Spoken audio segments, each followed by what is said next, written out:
ಭಜನೆ ಪದಗಳ ಬಗ್ಗೆ ಖಂಡಿತವಾಗ್ಲೂ ಒಂದ್ ಮಾತು ಹೇಳಲೇಬೇಕು. ಈ ಜನಸಾಮಾನ್ಯರು ಹಾಡ್ತಾರಲ್ಲ, ಅವ್ರಿಗೆ ವೇದಿಕೆ ಇರಲ್ಲ, ಎಲ್ಲಿ ಹಾಡ್ಬೇಕು ಅನ್ನೋದು ಗೊತ್ತಿರಲ್ಲ. ನೇರವಾಗಿ ಭಜನೆ ಮನೆಗೆ ಹೋಗ್ತಾರೆ, ಮನಸ್ಸು ತುಂಬಷ್ಟು ಹಾಡ್ತಾರೆ. ಅವರ ಹಾಡಿನ ದಾಹವನ್ನ ತೀರ್ಸೋಂಥದ್ದೇ ಈ ಭಜನಾ ಪದಗಳು. ಇವತ್ತು ಅಂತ ಒಂದು ಆನಂದ ನಮ್ಗೆ ಚೆನ್ನಪ್ಪ ಕೊಟ್ಟಿದ್ದಾರೆ. ಅಂಡ್ ಚೆನ್ನಪ್ಪ ಕೂಡ ಭಜನಾ ಪದವನ್ನ ಹಾಡ್ಕೊಂಡೇ ಬೆಳೆದು ಬಂದಂತ ಒಂದು ಹುಡುಗ.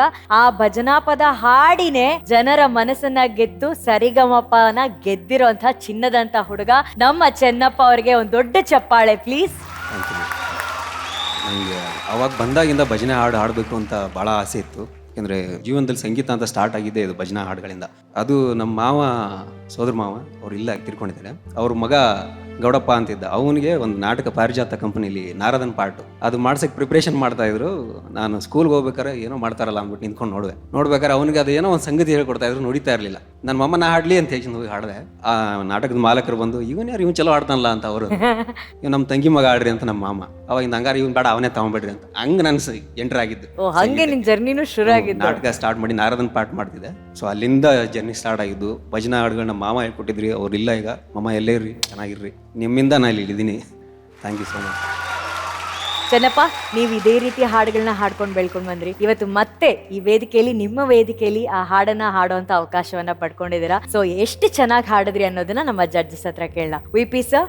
ವಾವ್ ಚೆನ್ನಪ್ಪ, ಇಂಥ ಹಾಡುಗಳಿಗೆ ವಿಶೇಷವಾಗಿ ನಿನ್ನ ಧ್ವನಿ, ನಿನ್ನ ಒಂದು ಪರ್ಸನಾಲಿಟಿ, ನಿನ್ನ ಬಾಡಿ ಲ್ಯಾಂಗ್ವೇಜು, ನಿನ್ನ ಕಥೆ, ನಿನ್ನ ಗತ ಎಲ್ಲವೂ ಬಹಳ ಒಂದು ರೀತಿ ಹೊಂದ್ಕೊಳ್ಳುತ್ತೆ. ಸೊ ಹಾಗಾಗಿ ನೀನು ಈ ರೀತಿ ಹಾಡುಗಳನ್ನು ಪ್ರಸ್ತುತಪಡಿಸಿದಾಗ ಅದರಲ್ಲಿ ಇನ್ನೂ ಒಂದು ಹೆಚ್ಚಿನ ಒಂದು ಪರಿಣಾಮ ಇರುತ್ತೆ ಅಂತ ನಾನು ಭಾವಿಸ್ತೇನೆ. ಬಹಳ ಚೆನ್ನಾಗಿತ್ತು. ಥ್ಯಾಂಕ್ ಯು ಗುರುವೆ.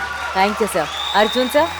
ಚೆನ್ನಪ್ಪ ಅವರೇ, ಒಂದು ಒಳ್ಳೆ ತತ್ವಪದ ಬಹಳ ಇದೆ ಅಲ್ಲ. ಇನ್ನು ನಾರ್ತ್ ಅಲ್ಲಿ ಭಜನಾ ಮಂಡಳಿಗಳು ಇಲ್ಲೂ ಕೂಡ ಬಹಳಷ್ಟು ಈ ಗಣೇಶ ಹಬ್ಬ ಆದ್ರೆ ಅಥವಾ ಸ್ವಾಮಿ ಅಯ್ಯಪ್ಪ ಸ್ವಾಮಿ ಕೂರಿಸಿದಾಗೆಲ್ಲ ಎಷ್ಟೊಂದು ಜನ ಬಂದ ಆ ಒಂದು ನ್ಯಾಚುರಲ್ ಫೀಲ್ ಖಂಡಿತಲ್ಲೂ ನಿಮ್ಮ ವಾಯ್ಸ್ ಅಲ್ಲಿ ಇತ್ತು. ನೀವು ಹಾಡ್ಬೇಕಾದ್ರೆ ನಮಗೂ ಬಹಳಷ್ಟು ನೆನಪುಗಳು ಕಾಡ್ತಿತ್ತು. ಬಹಳ ಚೆನ್ನಾಗಿ ಹಾಡಿದ್ವಿ ಚೆನ್ನಪ್ಪ ಅವರೇ.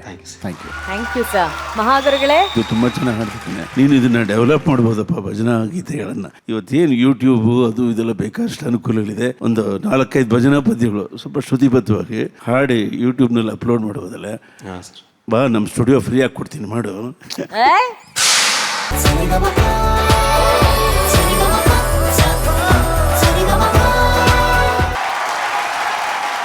ಮಳೆರಾಯನ ಬಗ್ಗೆ ಜನಪದ ಗೀತೆಗಳಲ್ಲಿ ಎಷ್ಟೋ ಹಾಡುಗಳಿವೆ. ಅದರಲ್ಲಿ ಇದು ಕೂಡ ಬಹಳ ಸುಂದರವಾದಂತಹ ಹಾಡು. ನಮ್ಮ ಜನಪದರಿಗೆ ಮಳೆ, ನೀರು, ಹೊಳೆ, ನದಿ, ಹಸಿರು, ಚಿಗುರು ಇದೆಲ್ಲ ಒಂದು ದೊಡ್ಡ ಆಸ್ತಿ. ಅವರ ಜೀವನ ಪ್ರೀತಿಯನ್ನ ನಾವು ಈ ವೇದಿಕೆ ಮೂಲಕ ಮೆಚ್ಚಲೇಬೇಕು. ಅಂತಹದೊಂದು ಸೊಗಸಾದ ಗೀತೆಯನ್ನ ಸುಹಾನ ಅವರು ಇವತ್ತು ನಮಗೋಸ್ಕರ ಹಾಡಿದರೆ. ಸುಹಾನ ಅವರಿಗೆ ಬರಲಿ ಚಪ್ಪಾಳೆ ಪ್ಲೀಸ್.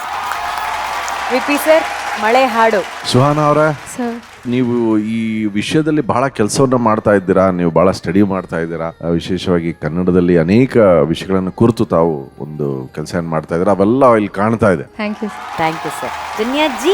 ಸುಹಾನ ಅವರದ್ದು ಕೂಡ ಒಂದು ಫೋಕ್ ಸಾಂಗ್ಸ್ ಇದ್ದಾಗ ಅವರು she is more into the drama, ನಾಟಕಗಳಿಗೆ ಹಾಡಂಥದ್ದು. ಅಂಡ್ ಒಂದು ಯುನಿಕ್ ವಾಯ್ಸ್ ಖಂಡಿತವಲ್ಲೂ ಈ ಹಾಡಲ್ಲೂ ಕೂಡ. ಅಂಡ್ ನಿಮ್ದೇ ಆದ ಒಂದು ರೇಂಜ್ ಅಲ್ಲಿ ಆರ್ ಸೋ ಕಂಫರ್ಟಬಲ್. ಆ ರೇಂಜ್ ಅಲ್ಲಿ ಇದ್ರೆ ಖಂಡಿತವಲ್ಲೂ ಚೆನ್ನಾಗಿ ಇರುತ್ತೆ ನಿಮ್ಮ singing. All the best. Thank you much.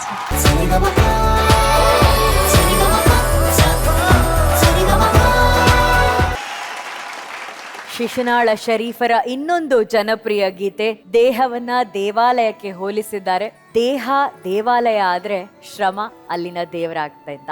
So ಅಂತ ಅದ್ಭುತವಾದಂತ ಗೀತೆನ ಇವತ್ತು ದರ್ಶನ್ ಹಾಗೂ ನಮ್ಮ ಮೆಹಬೂಬ್ ಸಾಬ್ ಅವರು ಹಾಡಿದ್ದಾರೆ. ಈ ಹಾಡುಗಾರಿಕೆ ನಮ್ಮ ಜಡ್ಜಸ್ಗೆ ಎಷ್ಟು ಇಷ್ಟ ಆಯ್ತು ಅಂತ ಕೇಳೋಣ. VP sir. ಮೆಹಬೂಬ್ ಸಾಹೇಬ್ರ, ನಮಸ್ತೆ ಸರ್. ಬಹಳ ಸುಂದರವಾಗಿದೆ ಈ ಪರಿಸರ. ಒಂದು ವಿದ್ಯೆಯ ಒಂದು ಉತ್ಸವ. ನನಗೆ ಕಲ್ತಿದ್ದು ನಿನಗೆ ಕಲಿಸ್ತೀನಿ, ನಿನಗೆ ಗೊತ್ತಿರೋದು ನನಗೆ ಕಲಿಸು ಅನ್ನೋ ಈ ಒಂದು ಅಭ್ಯಾಸ ಏನಿದೆ ಬಹಳ ಸುಂದರ. Thank you sir. Thank you ಸಾಹೇಬ್ರೆ. Thank you sir. Thank you sir. ಭಾಳ ಒಳ್ಳೆಯ ಗಾಯನ, ಒಳ್ಳೆ ಗಾಯನ ಕಣೆ. ಇಬ್ಬರದು ತೂಕವಾಗಿತ್ತು, ಮಧುರವಾಗಿತ್ತು, ಭಾವಪೂರಿತವಾಗಿತ್ತು. ನಾವು ಈ ವೇದಿಕೆಯಲ್ಲಿ ಕನ್ನಡ ಸುಗಮ ಸಂಗೀತದ ಪರಂಪರೆಗೆ ಈ ಶಿಶುನಾಳರು ಹೇಗೆ ಬಂದರು ಅನ್ನೋದೊಂದು ಕುತೂಹಲ ಇದೆ. ಅದೇನಂದ್ರೆ, ಭಾವಗೀತೆಗಳ ಕ್ಯಾಸೆಟ್ಗಳೆಲ್ಲ ಬರ್ತಾ ಇದ್ದಂಥ ಕಾಲದಲ್ಲಿ ಲಕ್ಷ್ಮೀನಾರಾಯಣ್ ಭಟ್ರು ಕವಿಗಳು ಅವರು ಒಂದು ಕಲ್ಲು ಸಕ್ಕರೆ ಅಂತ ಒಂದು ಕ್ಯಾಸೆಟ್ ಮಾಡಿದ್ರು. ಅದರಲ್ಲಿ ಶಿಶುನಾಳರ ಒಂದು ಗೀತೆಯನ್ನು ಸಂಯೋಜಿಸಿ ಸೇರಿಸ್ಬಿಟ್ರು. ಅದು ತುಂಬಾ ಪರಿಣಾಮ ಬೀರಿ ಮುಂದಕ್ಕೆ ಅಶ್ವಥ್ ಅವರಿಗೆ ಅದು ತುಂಬಾ ಪ್ರಭಾವ ಬೀರಿತು. ಇದೇ ಹಾಡನ್ನು ಆಮೇಲೆ ಅವ್ರು ಕಂಪೋಸ್ ಮಾಡಿದ್ರು, ಅಶ್ವಥ್ ಅವರು. ಅಲ್ಲಿಂದ ಅಶ್ವಥ್ ಅವರ ಧ್ವನಿಗೆ ಶಿಶುನಾಳ ಒಬ್ಬನೇ ಸೂಟ್ ಆಗಿದೆ ಆ್ಯಕ್ಚುಲಿ. ಆಮೇಲೆ ಅಲ್ಲಿಂದ ಶಿಶುನಾಳನು ಅಮರರಾದ, ಅಶ್ವಥ್ ಅವರು ಅಮರರಾದರು. ಅವ್ರ ಥರ ಕಂಪೋಸ್ ಮಾಡೋದಕ್ಕೆ ಯಾರ ಕೈಯಿಂದಲೂ ಸಾಧ್ಯ ಇಲ್ಲ ಅಂತ ನಾನು ಘಂಟಾಘೋಷವಾಗಿ ಹೇಳ್ತೀನಿ.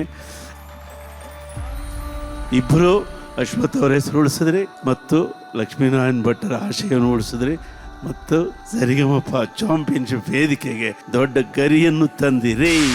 Thank you sir, thank you sir.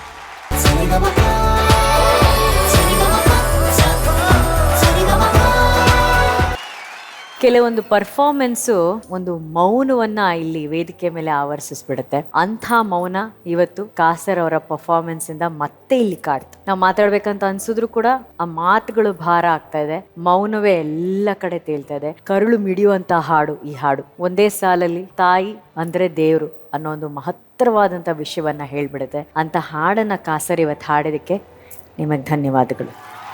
VP sir. ಕಾಸರ್ ಅವರ ನಮಸ್ತೆ ಸರ್. ವಾಹ್, ನಿಮ್ಮ ತಾಯಿಯವರು? ಸರ್, ನಮ್ಮ ತಾಯಿಯವರಿಲ್ಲ, ಅಪ್ಪನೂ ಇಲ್ಲ, ತಾಯಿನೂ ಇಲ್ಲ ಸರ್. ನಾನು ಸರಿಗಮಪ ಬರೋಕ್ಕೆ ಮುಂಚೆನೇ 1.5 ವರ್ಷ ಹಿಂದೆ ಹೋದ್ರು. ಇಲ್ಲಿಗೆ ಸುಮಾರು ಈಗ ಒಂದು 7-8 ವರ್ಷ ಆಯ್ತು ಸರ್. ಖಂಡಿತವಾಗಿಯೂ ಇವತ್ತು ನೀವು ಹಾಡಿದ ಆ ಭಾವನೆ ನಿಮ್ಮ ತಾಯಿಗೆ ತಲುಪಿರುತ್ತೆ ಅಂತ ಹೇಳಬಲ್ಲೆ ಅಷ್ಟೇ. ಥ್ಯಾಂಕ್ ಯು ಕಾಸರ್ ಅವರೇ. Thank you sir. Thank you sir. Arjun sir. Kasar ಅವರೇ ಅದ್ಭುತವಾದ ಗಾಯನ. ಕಾಸರ್ ಅವರೇ, ಎರಡನೇ ಮಾತಿಲ್ಲ. Thank you sir. ಈ ಹಾಡಿನ ಸಾಹಿತ್ಯ ಒಂದು ತಾಯಿಯ ಜರ್ನಿ, ಕಂಪ್ಲೀಟ್ ಜರ್ನಿನ ಹೇಳುತ್ತೆ. ಖಂಡಿತವಲ್ಲೂ ಇದು ಎಷ್ಟು ವರ್ಷಗಳಾದರೂ ಹಾಗೆ ಉಳಿಯಂತ ಹಾಡು. ಎಷ್ಟೇ ಜನ್ರೇಷನ್, ಎಷ್ಟೇ ಸ್ಟೈಲ್, ಏನೇ ಚೇಂಜ್ ಆದ್ರೂ ಈ ಹಾಡಲ್ಲಿರೋ ಭಾವನ ಅಳಿಸೋಕ್ಕಾಗದೇ ಇಲ್ಲ. ಅಷ್ಟು ಅದ್ಭುತವಾದ ರಾಗ ಸಂಯೋಜನೆ, ಸಾಹಿತ್ಯ ನಿಮ್ಮ ಕಂಠದಲ್ಲಿ ಕೇಳಬೇಕಾದ್ರೆ ಬಹಳ ಬಹಳ ಬಹಳ ಸ್ಪೆಷಲ್ ಆಗಿತ್ತು, ಬಹಳ ದೈವಿಕವಾಗಿತ್ತು. ಆಲ್ ದಿ ಬೆಸ್ಟ್, ನಿಮ್ಗೆ ಒಳ್ಳೇದಾಗಿ. Thank you sir. Thank you sir. But ಕಾಸ, ನಿಮಗೆ ನೆನಪಿದ್ಯಾ ಆಗ ಅಮ್ಮ ಇದ್ದಾಗ, ಅವ್ವ ಇದ್ದಾಗ ನಿಮ್ಮ ಹಾಡುಗಳನ್ನು ಕೇಳಿದ್ದುಂಟಾ? ಅವರು ಏನಾದರೂ ಹೇಳಿದ್ರಾ? ನಾನು ಸಂಗೀತ ಕಲ್ತಿದ್ದೀನಿ ಅಂದರೆ ಅದಕ್ಕೆ ನಮ್ಮ ತಾಯಿನೇ ಕಾರಣ. ನಮ್ಮ ತಾಯಿ ಸೋಬಾನ ಪದ, ಜೋಗುಳ ಪದ ಈ ಥರದ್ದೆಲ್ಲ ಹಾಡ್ತಿದ್ರು. ಅಲ್ಲಿ ಊರಲ್ಲಿ ಏನಾದರೂ ಒಂದು ಇಂಥ ಮನೆಯಲ್ಲಿ ಕಾರ್ಯಕ್ಕಿತ್ತು ಬಂದರೆ ನಮ್ಮ ತಾಯಿನ ಕರಿತಿದ್ರು. ಮೊದಲು ಸಕ್ಕುಬಾಯಿನ ಕರ್ರಿ ಅಂತ. ಅಂದರೆ ಅಷ್ಟು ಚೆನ್ನಾಗಿ ಹಾಡ್ತಿದ್ರು ಅವರು. ಅವರಿಂದನೇ ನನಗೆ ಈ ಸಂಗೀತ ಬಂದಿದೆ ಅಂತ ಹೇಳ್ಬೋದು. ಅವ್ರು ಹಾಡಿರೋ ಹಾಡುಗಳನ್ನು ಕೂಡ ನನಗೆ ನೆನಪಿದ್ದಾವೆ. ನಿಜ, ಅವರು ಕಷ್ಟ ಕಾಲದಲ್ಲಿದ್ದರು. ನಮ್ಮ ಅಪ್ಪ ಅಮ್ಮ ಇಬ್ಬರು ತುಂಬ ಶ್ರಮಜೀವಿಗಳು. ಅವರು ಕಷ್ಟಪಡಬೇಕಾದ್ರೆ ನಾವು ಒಂದು ಕಾಲ ಮೇಲೆ ನಿಂತಿದ್ದಿಲ್ಲ. ನಾವು ಕಾಲ ಮೇಲೆ ನಿಂತಾಗ ಅವ್ರು ನಮ್ಮ ಜೊತೆ ಇರಲಿಲ್ಲ. ಅವ್ರು ಚೆನ್ನಾಗಿ ನೋಡ್ಕೋಬೇಕು ಅಂತಂದರು. ಇವಾಗ ನಮ್ಮ ಜೊತೆ ಇಲ್ಲ. ಅವರ ಆಶೀರ್ವಾದ ಮಾತ್ರ ನಮ್ಮಿಂದಿದೆ. ಯಾವಾಗಲೂ ನಮ್ಮನ್ನು ಆಶೀರ್ವದಿಸ್ರಿ ಅಂತ ಹೇಳಿ ಕೇಳ್ಕೊತೀನಿ.